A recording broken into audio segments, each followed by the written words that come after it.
defenseless citizens. It was an act of cowardice, and it was evil. The United States will not tolerate it, and I will not allow the people of this country to be intimidated by evil cowards. I'm super excited about being here at this memorial because honestly, before I even decided to become a travel agent, this was like on my bucket list of things that I wanted to see. They have a machine there kind of that goes over like some of the highlights of what happened that day, and they have like this beautiful display on the wall, if you can see it here in the back where it's written, and it has something very beautiful, and it says the spirit of this city and this nation will not be defeated. Our deeply rooted faith sustained us. And this is in concepts of the tree, which is really cool. This tree survived that bombing. So I'm ready to get in here and see what else we can see.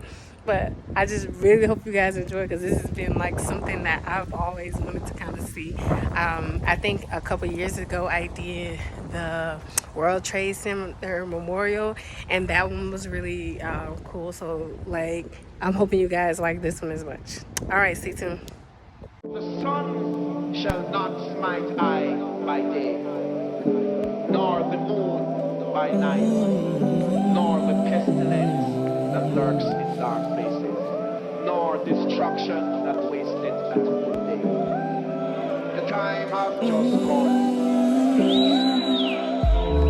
When I look at where I'm coming from, I know I'm blessed, and I close my eyes and smile. Sometimes I feel like the richest man in Babylon, and I've done my best, so everything's alright inside. Oh, every morning I rise, I stare at the sun. I know it is a blessing. So when the evening comes, I lift up my eyes to the hills. I'm blessed, oh man, with my two hands in the air as far as I can. Yeah. Hey guys, so I originally recorded my video at the memorial, but I was really emotional after the memorial. Like, all my thoughts were all over the place, and so in hindsight I decided to redo this portion.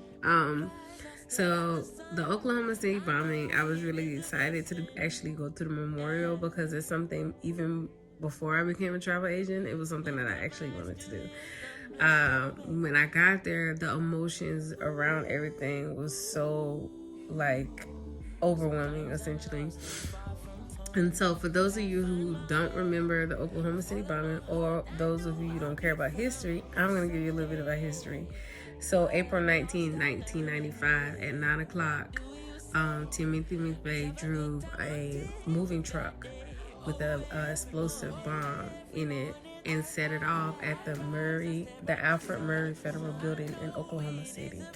He killed 168 people, 19 which were children, and he injured over 600 other people as well.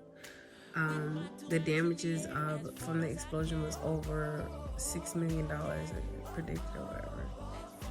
So McVeigh dropped off the vehicle and drove away in a getaway car and headed towards Perry, Oklahoma, where he was pulled over because he had no license plate on the getaway vehicle. So I really don't get that part, but he got caught. So when he was arrested on a traffic ticket, apparently officials during the time of the bombing, because it's a 75-minute difference, they were able to get the VIN number and realized that the moving truck vehicle was written under a fake alias's name.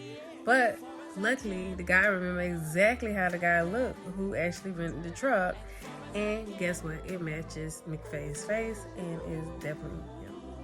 So the police went and picked him up, and of course, as you learn, friends are not loyal in this story, because McVeigh turns around and tells him everybody that was involved in it. Apparently, it was him and a guy named Timothy Nichols, who, ironically, that is my last name, but that is no one I know, and we are not related. I just want to confirm that in this video, we are not related. And there was a guy named Michael Frontier. So apparently, McVeigh ended up getting sentenced over in Indiana, where he was charged, and he was lucky to get the death penalty in 1997.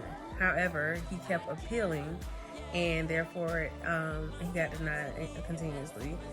I don't know why he tried to appeal the death sentence after killing so many people, stating that he was misled, but in all reality, you killed 168 people, sir. Like you still kill those people. And so, in hindsight, he was lucky to live an additional 6 years after the bombing, and he died by lethal injection at the age of 33. During this time of the sentencing, we also had Terry Nichols, who was also being sentencing. He was facing the death penalty.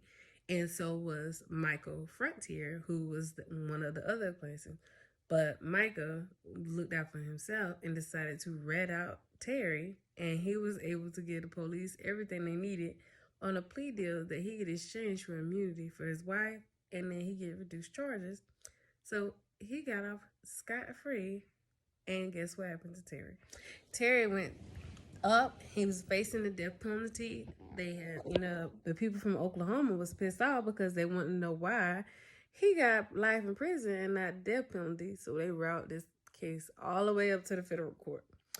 And luckily behold, he was so lucky that the jury had a jury lock on a conspiracy of him actually committing the deaths.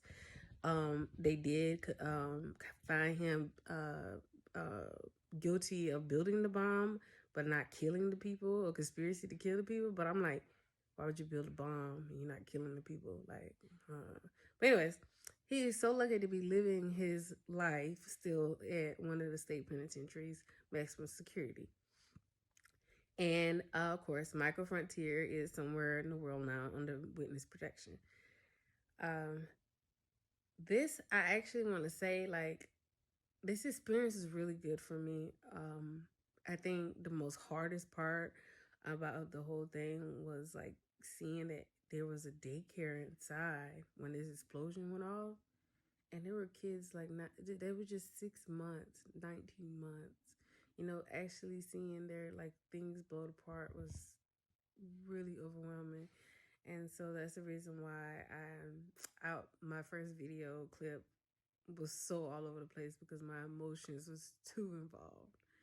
But I hope you guys enjoyed watching the video with me and going along with me. And I do recommend you, if you ever get a chance to, go to the memorial, because the money that is used at the museum is also the money they collect is used to keep up the memorial.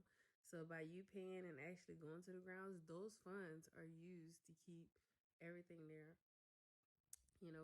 preserved, and it's really beautiful. Just check it out. All right, guys.